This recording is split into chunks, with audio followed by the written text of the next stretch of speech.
నమస్తే, welcome to Y news. This news sponsors by Shri Krishna enterprises. Railway station ఎదురుగా మా వద్ద అన్ని టీవీలు, ఏసీలు, ఫ్రిడ్జ్లు మరియు అన్ని రకాల ఫర్నిచర్ హోల్సేల్ ధరలకు అమ్మబడును. ఈ కృష్ణ ఎంటర్ప్రైజెస్ కు విచ్చేయండి. రైల్వే స్టేషన్ ఎదురుగా main road, Tuni. Proprietor Tamarana Satyanarayana.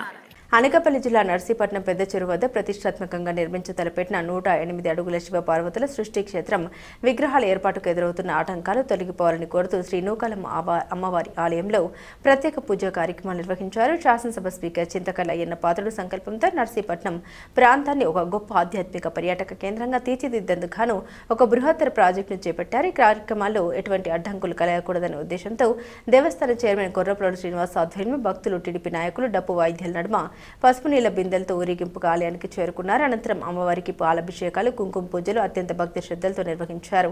ఈ సందర్భంగా ఆలయ చైర్మన్ శ్రీనివాస్ మాట్లాడారు. సృష్టి క్షేత్రం వంటి పవిత్రమైన కార్యక్రమానికి మాజీ ఎమ్మెల్యే పేట్ల గణేష్, వైఎస్ఆర్సీపీ నాయకులు దుష్ట శక్తుల్లా మారి అడ్డు తగులుతున్నారని తీవ్రంగా విమర్శించారు. అందరికీ నమస్కారం అండి.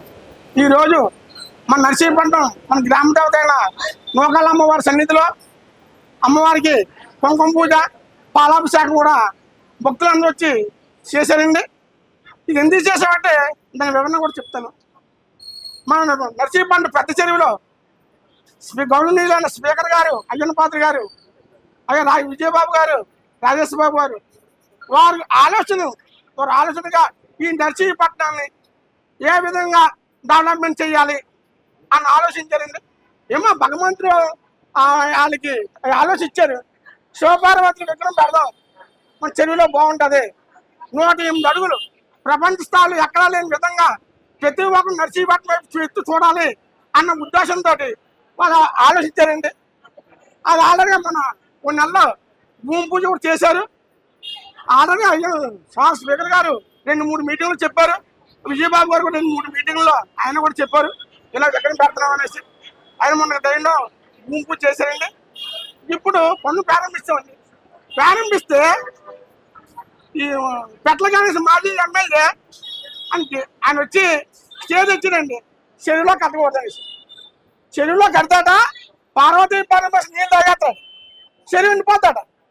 మరి ఆయన రెండు మాట్లాడుతుందా బుర్రలాగా మాట్లాడుతుంటే అర్థం లేదు. ఎమ్మెల్యే ఆ మాజీ ఎమ్మెల్యే కొత్త పిల్లలు ఈ ఊరు సంగతి ఏం తెలుసండి. ఇప్పుడు నేను ఆ ఊరు వెళ్తానండి, నాకేం తెలుస్తుందా? నువ్వు మా ఊరు నీకు ఏం తెలుస్తుంది? మా చెరువు సంగతి నీకు తెలుసా? మీ చెరువులో ఆల్రెడీగా అయ్యన్న పాత్ర అటవీ శాఖ ఉన్నప్పుడు ఊరి చుట్టూ గొట్టేయించారండి, గూడి తీయించారండి, తర్వాత చెట్లు నాటారండి. దాని వైశాల్యం ఎంత, దాని గర్భం ఎంత, దాని వెనకాల మాగాని ఎంత అని తెలుసా అని. రైతులను ఇబ్బంది పెట్టి పని ఎప్పుడు అయ్యన్న పాత్ర చేయరు. మేధావులు తీసుకొచ్చారు, ఇరిగేషన్ డిపార్ట్మెంట్ తీసుకొచ్చారు, ఆర్టీ వాళ్ళు ఎంఆర్ తీసుకొచ్చి దాని గురించి చర్చించి ఈ నిర్ణయం తీసుకున్నారు. నర్సీపట్నం అభివృద్ధి చెందాలి, పరివార కేంద్రం అవ్వాలి. ఈ పక్కనే పక్కనబాబు గుడి ఆశ్రమం ఉంది, ఆ పక్కన సత్యనారాయణ స్వామి గుడి ఉంది, తర్వాత ఇక్కడ మన నమసింహం ఉంది. ఒక పర్యాటక కేంద్రం లాగా తీర్చిదిద్దాలి. చిన్న చిరు వ్యాపారస్తులు కూడా ఈ నర్సీపట్నంలో డెవలప్మెంట్ అవుతారు అని ఒక కాన్సెప్ట్ తోటి మా విజయబాబు గారి తల్లి వచ్చారండి. అటువంటి మంచి పని మేమేమైనా చెరువులోని మీరే ప్యాకెట్ పప్పులో కట్టామా కడుతున్నామా?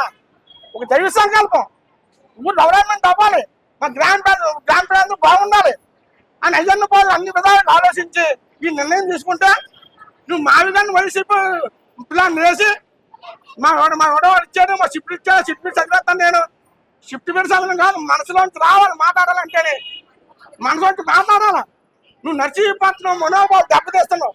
మేము శివపార్వతి విగ్రహం పెడుతున్నావు, న్యాయస్థానానికి తెలుసు. నీకు తెలియకపోతే ఈస్ట్ గోదావరి వెళ్తే ఆ చెరువుల్లోనే విగ్రహాలు ఉంటాయి.